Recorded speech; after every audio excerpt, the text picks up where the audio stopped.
चलिए और एक और बड़ी खबर की ओर करेंगे। देहरादून से ये खबर रखेगी। दरअसल अर्धकुंभ को भव्य और दिव्य बनाने की तैयारी की जा रही है। तिथि घोषित होने के बाद तैयारियों की रफ्तार को और बढ़ा दिया गया। 14 जनवरी से 20 अप्रैल तक स्नान की तिथि रखेगी। तो अर्धकुंभ को भव्य दिव्य बनाने की तैयारी है। तिथि घोषित होने के बाद तैयारियों की रफ्तार बढ़ा दी गई, जहां 14 जनवरी से 20 अप्रैल तक स्नान की तिथि रखेगी। ज्यादा जानकारी लेंगे, सहयोगी सोनू लगातार हमारे साथ बने हुए हैं। सोनू, अर्धकुंभ को भव्य और दिव्य बनाने के लिए तैयारी तेज कर दी गई है और ये तैयारियां तब और ज्यादा बढ़ गई जब तिथियों का ऐलान हुआ। और देखिए, सरकार लगातार इस पर फोकस बनाए हुए है। चूंकि इस अर्धकुंभ का आयोजन सफल आयोजन हो, इस पर सरकार फोकस कर रही है। एक तो पहले जब भी उत्तराखंड में खास तौर से हरिद्वार में जो भी कुंभ और अर्धकुंभ आयोजित हुए हैं, उनमें जो अधिकारियों की ड्यूटी तैनात की गई है, उनके अनुभव के आधार पर रणनीति तैयार की जा रही है।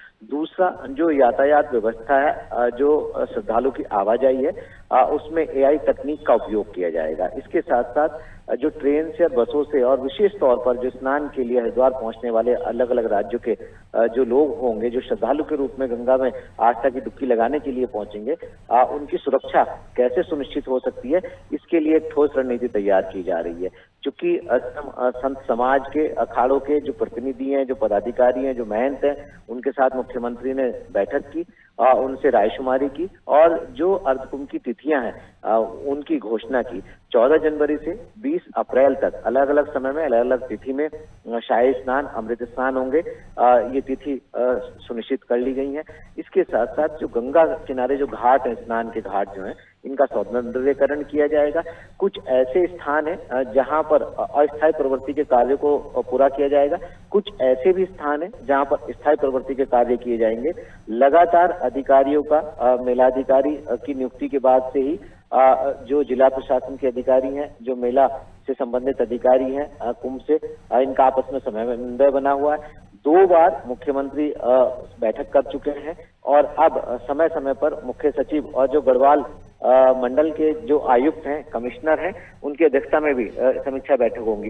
तो कहीं ना कहीं ये प्रयास किए जा रहे हैं, स्तर पर जो तैयारी की जा रही है, आपसी समन्वय के साथ, आधुनिक तकनीक के उपयोग के साथ, अतिरिक्त संख्या में सुरक्षा बलों की तैनाती के साथ साथ एक रणनीति तैयार की जा रही है कि कैसे आखिर इस अर्धकुंभ को भव्य और दिव्य बनाया जा सकता है, कैसे लोगों को सुरक्षित माहौल में उनको स्नान कराकर एक संदेश, अच्छे संदेश के साथ उनको वापस लौटाया जा सकता है। ये तमाम ऐसे पहलू जो तैयारियों से जुड़े हुए हैं। क्योंकि शासन स्तर पर लगातार समय समय पर मॉनिटरिंग होती रहेगी, तो साल 2027 के जनवरी माह में शुरू होने वाले इस अर्धकुंभ के सफल आयोजन की कवायद अभी से ही शुरू कर दी गई है और समय समय पर आने वाले समय में इसकी मॉनिटरिंग भी होगी और जहां व्यवस्थाओं में जो बदलाव करने की आवश्यकता होगी, वो बदलाव भी किए जाएंगे और इसके लिए वित्तीय जो प्रावधान है, बजट के जो प्रावधान है, वो भी किए जा रहे हैं। और एक और खास पहलू इसमें नैन्सी रहने वाला है, जब पहला शाही स्नान होगा, उस वक्त हेलीकॉप्टर से सभी श्रद्धालुओं पर फूलों से वर्षा कर उनका स्वागत किया जाएगा। बिल्कुल, यानी कि शाही स्नान की तिथियां घोषित होने के बाद में अब तैयारियों को और भी